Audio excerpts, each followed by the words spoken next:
What is the future for ESG? I think in this moment right now, there is a divide. There's so much criticism of ESG, critics branding it woke capitalism, saying that companies are sacrificing their returns in favor of progressive policies that does not serve shareholders or the company as a whole. Tell us, what do you see happening in the landscape right now? Right, right. Well, what I see is a lot of investors and a lot of workers, too, who are clamoring for a way to invest that isn't quite as toxic as what we've got going now in terms of workers, the environment, communities, and so forth.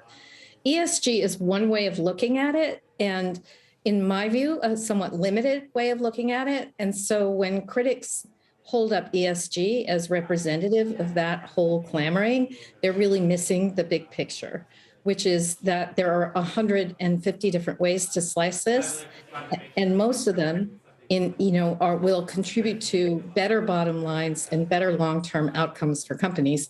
What are some examples of companies that you see as creating or following best practices? What is a more perhaps accessible way for big companies or small companies to achieve ESG goals and avoid that accusation of, say, greenwashing? Right. Well, so one beautiful way to do it is to look to the B Corp movement, which I think is the biggest, most credible movement helping companies genuinely turn around and become companies that are really working with the planet and working with human beings to make better lives. And so there are over 5,000 companies in, I think it's 77 countries, employing millions of people. And they range in size from the tiniest little thing all the way up to very large corporations. Unilever is a company that Paul Pullman, really changed drastically, in part by stepping up in the very beginning of his administration. He said, we're no longer issuing quarterly guidance. We're no longer issuing quarterly information because that emphasis on the short term is hurting all of us over the long term. So there are companies who are doing this well. Costco is another one. PayPal is paying a great deal of attention to the idea that it matters how financially well their employees are. What's interesting about this moment is that there's been a flowering of creativity and great thinking. You can go to the Harvard Business School, you can go to the Stanford Innovation Review and find article after article by really, really brilliant people who are thinking through what this means. And what they have an eye toward is that capitalism is good. Capitalism is the invisible hand that creates a kind of magical surplus when it's worked right. And it can still do that without being this predatory entity that it has become. How do you advise companies and investors to defend against that, or for companies to make sure that they are pursuing these principles in a way that is in line with driving profits? What's your advice to companies that want to embrace those principles in a way that is only going to boost and not detract from their profitability? Right, right. Well, I would just say again, ESG principles are a very narrow subset of a larger set of principles that go much deeper and much broader in terms of changing the way we operate. And they are not simply a question of restraining companies from doing bad things. It's also a question of helping companies do the right thing. Take, for instance, churn.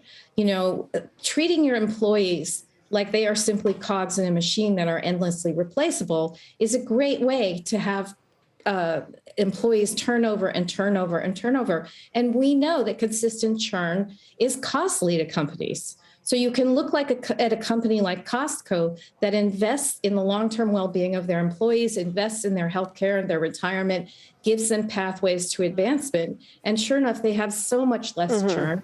And that all goes to the bottom line. So the relationship between doing a better job may not be as direct or as simple as I'm not going to invest in petroleum and therefore I'm going to lose money. But it is a pathway nevertheless.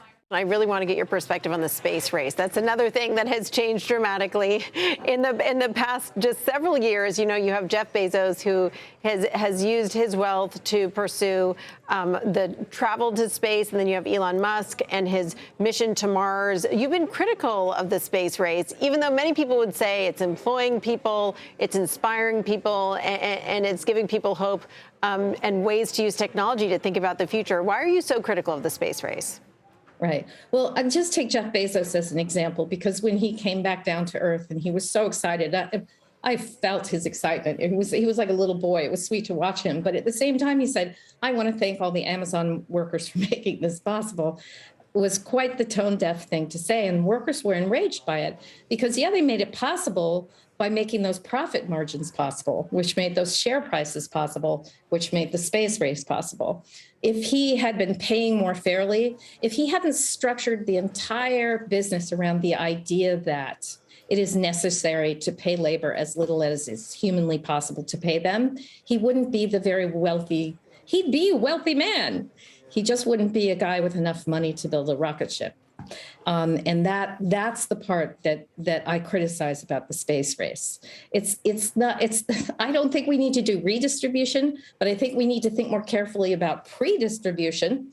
And maybe businesses need to be taking less as owners and seeing the workers as their true partners who deserve to participate in profits just as deeply as they do. One of your criticisms of Disney over the years, as well as a number of other companies, is the gap between CEO pay and employee pay. And of course, boards vote on CEO pay and employee pay is often dictated by the market in the region or reflective of the market in the region. What is your stance on that now, and how you think companies should be thinking about these things that are ultimately sort of part of the system of capitalism? Well, it's dictated by the market in the sense that the market will tell you that above which you must pay. I mean, generally, when you look at the CEO pay at Disney, it's always been out in front of the rest of the market in terms of CEOs and media companies. So the market is maybe just a little bit of a yardstick, but it's not really dictating anything. These are boards of directors that are populated by people who either are CEO or would like someday to be CEOs of various companies. They're loyal to each other. They're loyal to the class. They identify with the CEO.